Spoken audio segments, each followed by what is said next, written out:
கோமகதா மரு சம்பவ நாணயம் என்பது 1914 சம்பவத்தின் நூற்றாண்டு விழாவை குறிக்கும் வகையில் 2014ஆம் ஆண்டு இந்தியா வெளியிட்ட நினைவு நாணயங்களை குறிக்கிறது. 5 மற்றும் 100 ரூபாய் மதிப்புள்ள இந்த நாணயங்கள் பின்புறத்தில் வரலாற்று சிறப்புமிக்க ஜப்பானிய கப்பலின் படத்தை கொண்டுள்ளன. இதன் முன்பக்கம் இந்தியா மற்றும் 5 ரூபாய், அதனுடன் அசோக தூண் சிங்கம் தலைநகரம், பின்புறம் மையத்தில் கோமகதா மரு கப்பலின் படம். அதன் சுற்றளவில் கோமகதா மரு சம்பவம் நூற்றாண்டு நினைவு 1914 முதல் 2014 என்று பொறிக்கப்பட்டுள்ளது. இந்த 5 ரூபாய் நிக்கல் பித்தளையால் ஆனது. இது 100 ரூபாய் காயின் 50% வெள்ளி, 40% தாமிரம், 5% நிக்கல் மற்றும் 5% துத்தநாகம் கொண்ட 4ஆம் அலாய்.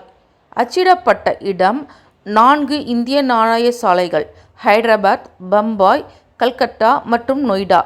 இந்த நினைவு நாணயங்களை சட்டபூர்வமானவையானதாகும் மற்றும் இந்திய ரிசர்வ் வங்கியால் வெளியிடப்பட்டுள்ளன.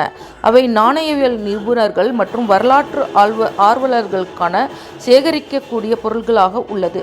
பாரபட்சமான கொள்கைகளுக்கு எதிரான ஆரம்பகால இந்திய குடியேறிகளின் போராட்டங்களை, குறிப்பாக கனடாவிற்குள் நுழைவதை தடுக்க வடிவமைக்கப்பட்ட தொடர்ச்சியான பயணம் ஒழுங்குமுறையை அவை நினைவூட்டுகின்றன.